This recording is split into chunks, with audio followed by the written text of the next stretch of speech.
Conference कर रही है कि जहांगीरपुरी में जो हिंसा हुई उस पर डिटेल दे रही है। राकेश अस्थाना संबोधित कर रहे हैं मीडिया को। आपस में तकरार हुई और उसके बाद फिर स्टोन पेल्टिंग और दूसरे इंसिडेंट्स हुए।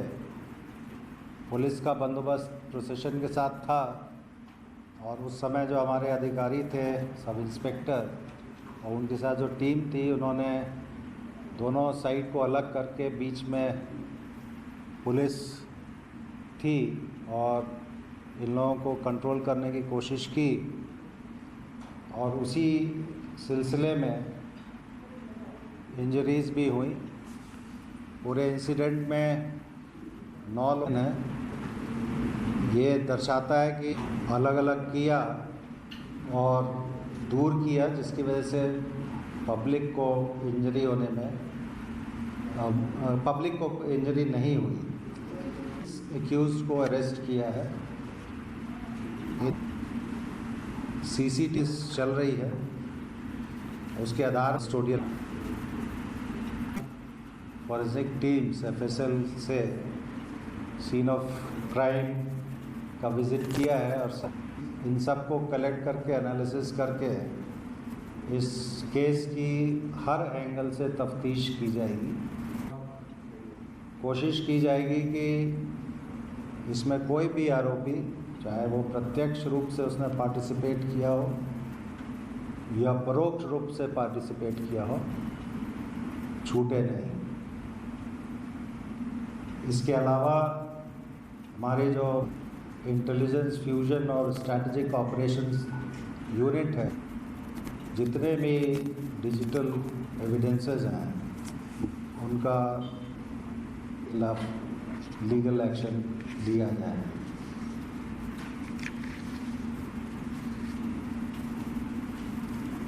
इसमें ब्रांच को इन्वेस्टिगेशन की जवाबदारी दी गई है। उन्होंने करीब 14 टीम्स बनाई हैं जो हर एंगल से इस केस का इन्वेस्टिगेशन करेंगे। हम प्रेस को ब्रीफ करेंगे। मैं एक चीज़ और कहना चाहूँगा, सोशल मीडिया के माध्यम से कुछ लोग प्रयास कर रहे हैं कि वातावरण सुधरे नहीं। Social media analysis miss information या रॉन्ग इन्फॉर्मेशन फीड कर सुधरता नहीं है या बिगड़ता है कि अफवाहों के ऊपर ध्यान नहीं दें। अगर कोई फैक्ट्स या वेरीफाई करना है, कंट्रोल रूम को आप संपर्क कर सकते हैं या हमारे सीनियर अधिकारी को संपर्क कर सकते हैं, जिनको ये सूचना है कि आपको सही जानकारी उपलब्ध कराएं।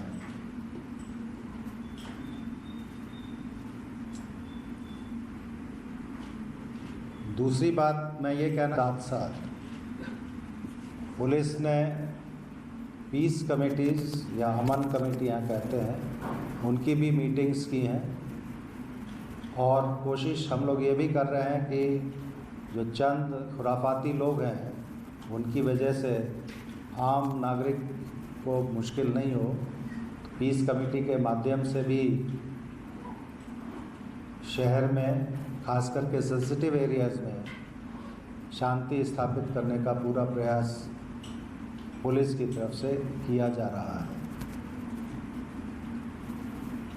पहले भी पीस कमेटी की मीटिंग्स हुई हैं और ये इंसिडेंट हुआ उसके पहले भी, और अभी भी होती रहेंगी, क्योंकि हमें ये मालूम है कि इस तरह के इंसिडेंट्स में जो शरारती तत्व हैं वही भाग ज़्यादा लेते हैं। आम पब्लिक जो है उसका कोई इंटरेस्ट ऐसे इंसिडेंट्स में नहीं होता है। तो हर एक कम्युनिटी के लीडर्स को संगठित करके डिफरेंट एरियाज़ में ये पीस कमेटी की मीटिंग्स भी हम लोग कर रहे हैं, ताकि जल्दी से जल्दी नॉर्मलाइज हो सिचुएशन। सीएपीएफ के एडिशनल फोर्सेस मान के हमने डिप्लॉय किए हैं।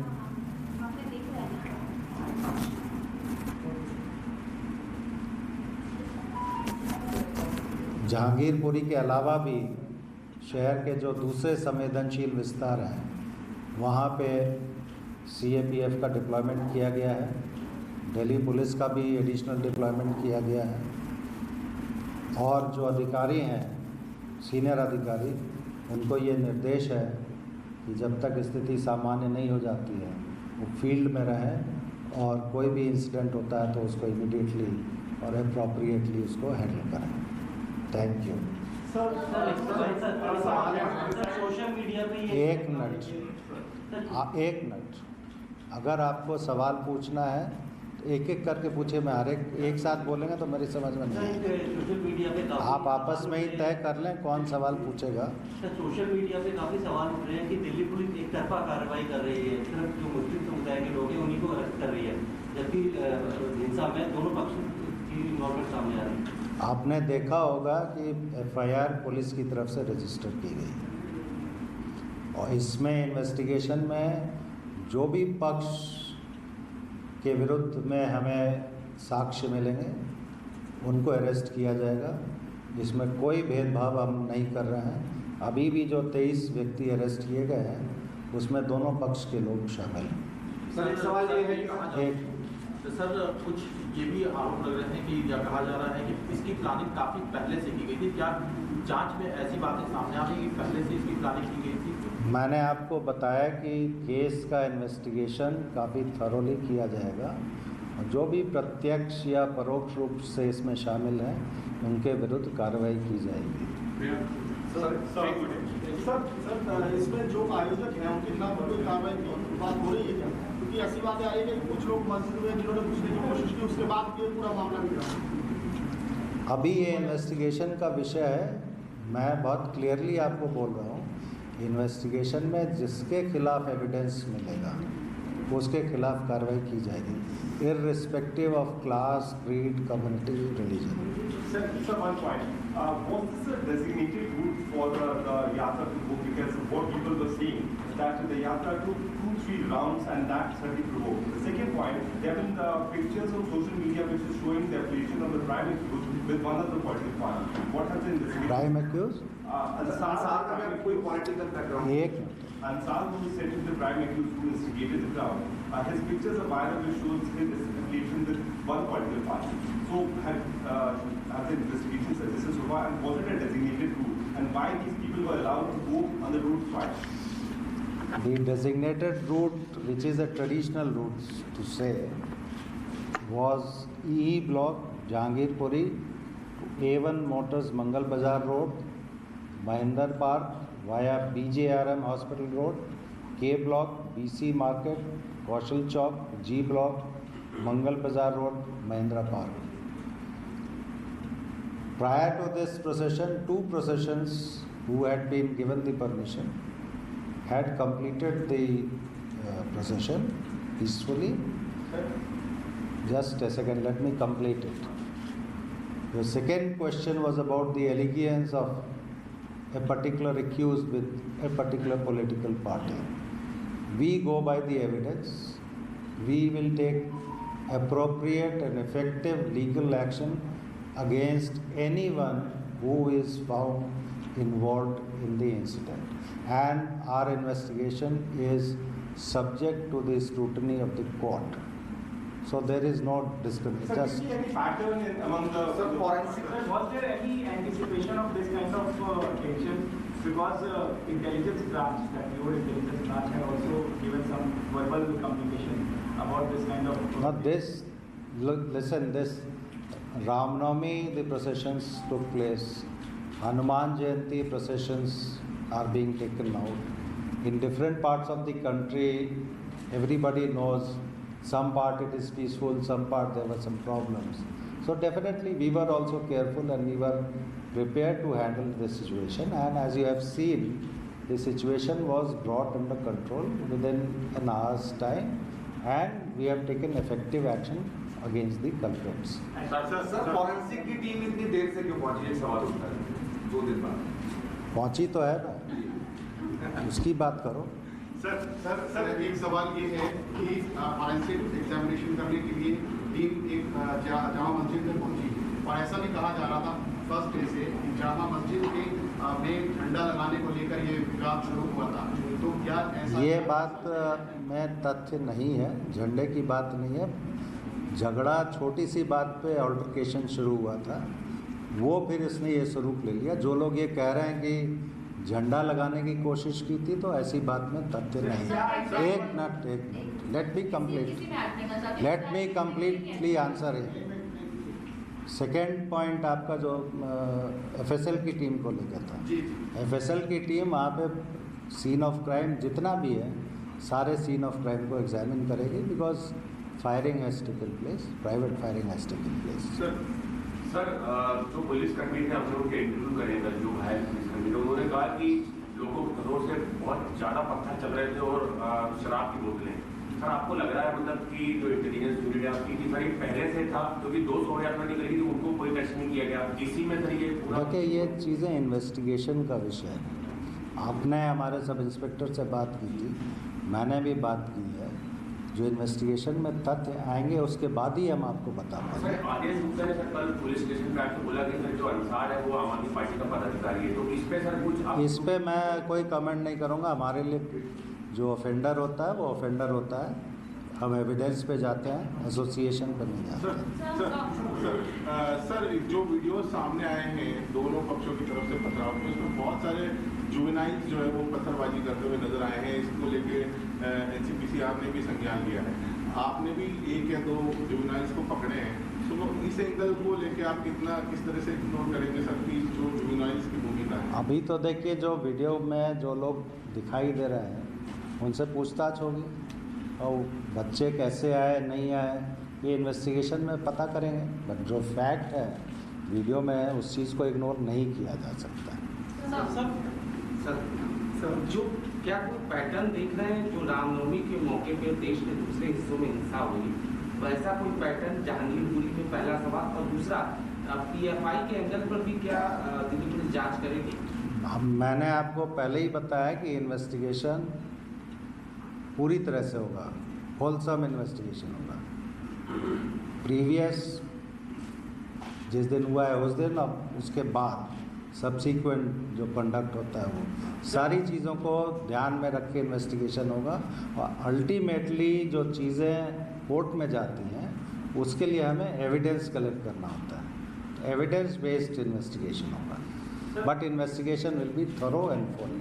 सर, ये जो इलाका है जहाँ पर इनको पूछने दीजिए, ये बहुत देर से पूछना चाह रहे हैं। सर, पहली चीज ये कि जो ट्रिगर हुआ, ये झड़प जो दोनों पक्षों के बीच में हुई, एग्जैक्टली ट्रिगर करने वाला पहला सेट कौन सा था? क्या ये आने के बाद? ये इन्वेस्टिगेशन में निकलेगा मैडम। दूसरी चीज ये कि जो वेपन्स आपके पास बरामद हुए, खास करके पिस्तौल, मुस्लिम समुदायों की तरफ से तो बरामद हुए, इस तरह के तथ्य सामने आए। क्या किसी हिंदू के पास से भी वेपन, पिस्तौल जो है वो बरामद हुई? अभी नहीं हुई है, लेकिन जो वीडियो दिखाई दिए गए हैं उसमें लोगों को आइडेंटिफाई किया गया है, और उसमें हम लोग आगे कार्रवाई जो कानूनी है करेंगे। सर, कुशल चौक का नाम 2020 के दंगों में भी आया था। वहाँ पर प्रोटेस्ट सीए और एनआरसी के विरोध में लोगों ने वहाँ पर दिया था, और ये स्पेशल सेल की चार्जशीट के अंदर भी है कि वहाँ से 6 से 7 बसें डेली जाती थी, जो कि शाहीनबाग और सीरमपुर की तरफ जाती थी, और वहाँ पर प्रोटेस्ट में लोग हिस्सा लेते थे। तो क्या आप इस तरीके से जोड़ के देख रहे हैं, इस तरह से भी इन्वेस्टिगेशन चल रही है कि 2020 के दंगों में भी यहाँ पर काफी बांग्लादेशी लोग पे जाते थे, उनको बकायदा कई एक्यूज ने उनसे बात भी की थी? इन्वेस्टिगेशन अभी शुरू हुआ है, और मैंने ये कहा इन्वेस्टिगेशन में हर एस्पेक्ट को देखा जाएगा। I think that covers your question.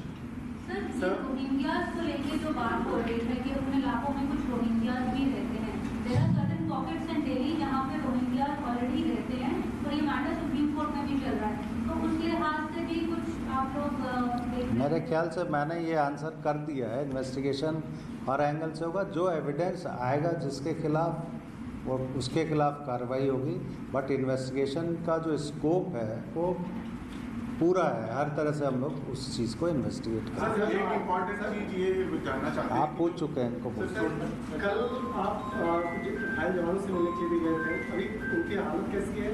क्या किसी जवान को कुछ ज़्यादा भी चोट लगा इंटरनल? जिनको गोली लगी है सब इंस्पेक्टर हैं, उनसे मैं मिलने गया था उनके घर पे, और उनकी हालत ठीक है। अभी मेडिकली इंजरी तो है, उनको फ्रैक्चर है हाथ में, गन शॉट वुंड है, otherwise mentally he is all right, motivated है, और उन्होंने काफ़ी अच्छा काम किया है। वो बीच में खड़े रह के पब्लिक को अलग करने का काम, वो ऑन द स्पॉट जो डिसीजन होता है ऑफिसर का, that really helped in handling the situation. शोभा यात्रा के दौरान एक मिनट, आप पूछ चुके हैं। सब शोभा यात्रा के दौरान पुलिसकर्मियों की क्या कम संख्या एक वजह बनी जो है कंट्रोल नहीं कर पाए? कम संख्या नहीं थी जनाब, बंदोबस्त पूरा था और एडिशनल मैन पावर भी इमीडिएटली पहुंच गई थी। हम लोग बंदोबस्त में कोई कमी नहीं थी। सर जुलूस में जो लोग हथियार लेकर चल रहे थे सर, जुलूस में अब आप एक सवाल एक आदमी पूछें, सर जुलूस में जो लोग हथियार लेकर चल रहे थे, क्या आप इन्वेस्टिगेट करेंगे? सब पे एक्शन होगा। सर वो छोटा रीजन क्या था जो आप बता रहे हैं? मैंने कहा इन्वेस्टिगेशन होने दीजिए, इन्वेस्टिगेशन में ही निकलेगा ना। मैं अभी प्रिजम्पशन पे नहीं, आपको जैसे जानकारी है वैसे मुझे भी जानकारी है। सर ये जो accused है जिसको आप मैं आर्ग्यूमेंट मत कीजिए, आप सवाल पूछ रहे हैं उसका जवाब दे दिया आपको। आपका सवाल ये है कि प्रोवोकेशन किस वजह से, उस प्रोवोकेशन को किसने शुरू किया, वो इन्वेस्टिगेशन का विषय है। इस वक्त उसको मैं आपके सामने नहीं बता पाऊंगा क्योंकि अभी इन्वेस्टिगेशन पूरा नहीं हुआ है। But we can clearly write कि झंडा लगाने की कोशिश नहीं हुई। नहीं, वो गलत बात है, वैसा कुछ नहीं। सर जहांगीरपुरी में पाबंदी कब तक रहेगी, क्योंकि अभी भी कई लोगों को घरों से नहीं निकलने दिया जा रहा है। जब तक सिचुएशन नॉर्मल नहीं होगी तब तक हम पाबंदी को ढीला नहीं कर सकते। और पाबंदी ऐसी नहीं कि लोग बाग रोज़मर्रा के काम को नहीं कर सकें। सिक्योरिटी को ध्यान में रख के, सेंसिटिविटी को ध्यान में रख के रेस्ट्रिक्शंस लगाए गए।